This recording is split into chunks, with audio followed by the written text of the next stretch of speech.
X-Files blows the alien, UFO conspiracy wide open. The following 2016 X-Files episode number 1 of season 10 was titled, "My Struggle," is by far the single most revelatory and new-shattering TV program ever televised.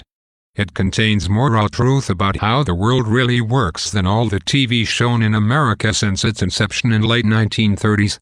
If ever network television has created the opportunity to vindicate itself, this particular X-Files episode is it.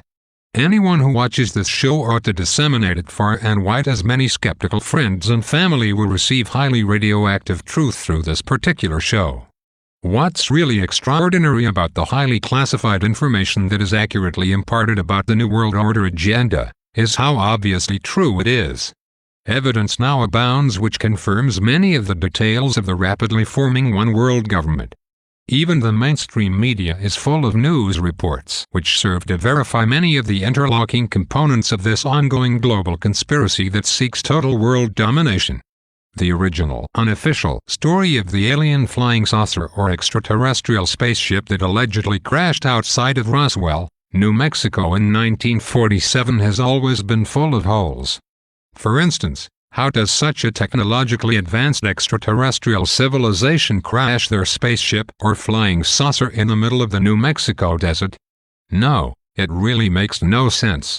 Even if you speculate, as many have throughout the years, that the crash was deliberate in order to leave some neat technology and newfangled materials from which Earthlings could reverse engineer their own version of a similar flying saucer, there is still a lot wrong with this false narrative. Certainly the super-generous ETs could have just airdropped the spaceship blueprints over the Jet Propulsion Laboratory in Pasadena. Or, they could have sent a Morse code message providing the time and date of a perfect saucer landing in the middle of Area 51. Truly, what has never made sense with either the official account of Roswell or many of the conspiratorial versions of the incident, is that they are all fundamentally flawed in such serious ways that they are rendered implausible. However, there's one explanation that is not implausible which clearly indicts the military and the government. The U.S. federal government has repeatedly demonstrated a strong tendency to deceive the citizenry about practically everything. Therefore, applying Occam's razor to the resolution of this multi-decade investigation will easily lead to the truth of the matter that the feds did it. And did it for very specific reasons. U.S. government has proven itself capable of perpetrating any deception. In the wake of government-directed 9/11 false flag attacks on New York City and Washington, D.C., it is now clear that the feds are very into staging fake megadramas. Most of the earth-shaking events of the past 100 years were in fact fabricated by the same surreptitiously controlled governments. Hence, staging the Roswell incident is really a very small feat, especially because it took place completely out of sight. The key to this whole conspiracy to majorly deceive the American public hinges on two historical facts. As follows. 1. First, that Operation Paperclip guaranteed safe passage for many of Nazi Germany's most talented scientists and engineers, physicians and technicians, military officers and Secret Service commanders. They were also given assurances that they would be able to continue their work under the auspices of the OSS, Office of Strategic Services, which later became the CIA, Central Intelligence Agency. 2. Secondly, that the U.S. federal government has always had a very strong interest in advancing all of the interdisciplinary sciences having to do with genetic engineering, biological warfare and bioengineered weaponry. The Spanish flu pandemic of 1918, that originated at Fort Riley, Kansas, is just one example of biological agents being purposefully released by the U.S. military. The military personnel were actually used to widely disseminate the flu virus around the world as they were deployed to different theaters of war or sent home after active duty.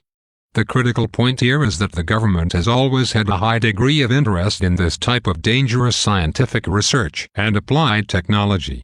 Therefore, they had to develop ways of testing their precarious methods and theories on real people and animals.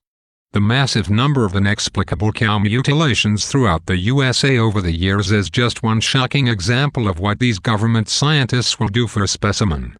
Much more shocking, however, is their staging of countless human abductions that were simulated as though the abductees were kidnapped by alien greys, who just happened to be in the neighborhood looking for some human DNA. Go figure. That these same kidnappers are also skilled in the surgical sciences is all the more ridiculous and implausible. All abductions are government kidnappings for experimentation and tissue harvesting. Honestly, what a complete and total scam that has been run on the fearful and unsuspecting populace, both here and abroad. The American landscape is now well known to have numerous laboratories dotting all 50 states.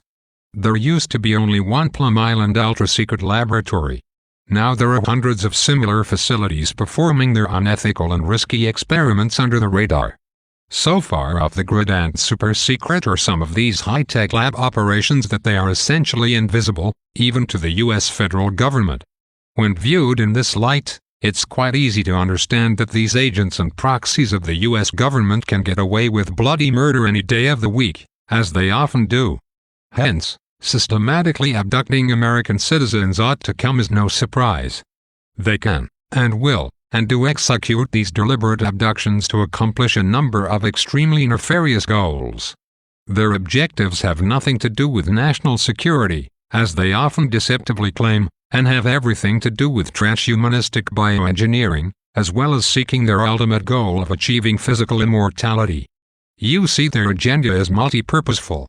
They not only use the human tissues, fluids and other specimens to develop biological weapons, they are also focused on producing extremely exacting biological weapons which target specific bloodlines and racial characteristics.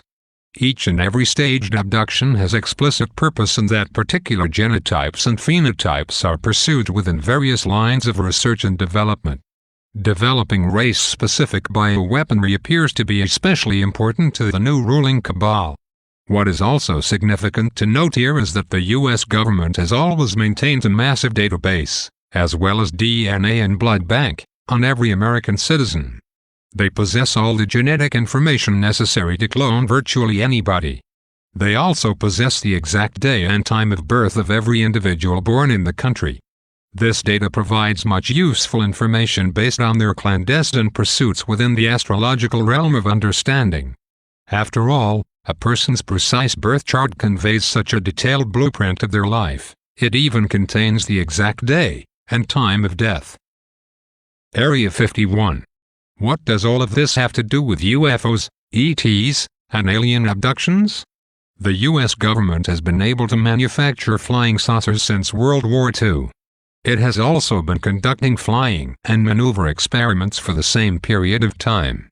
Their high-tech flying machines come and go throughout the skies of America like a flash, and sometimes they do crash. After all, isn't that what these experiments are all about? You test them until they have been perfected to the point where they are safe for human pilot navigation. So, the whole cat-and-mouse game regarding the authenticity of aliens and UFOs has been purposefully designed to deceive the public about the highly charged issue. In this way, the government is provided with plausible deniability regarding anything that occurs which might catch the attention of a bystander. The witnesses to so many UFO sightings never know if what they saw is a real alien craft, or one manufactured in the good old USA. There are in fact Area 51, situated as commonly as the labs are now found in all 50 states.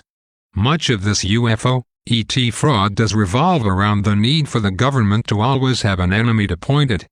The ruling cabal's pathological need to generate fear seems to be insatiable, and EBE, short for extraterrestrial biological entity, make for the perfect bogeyman of the future.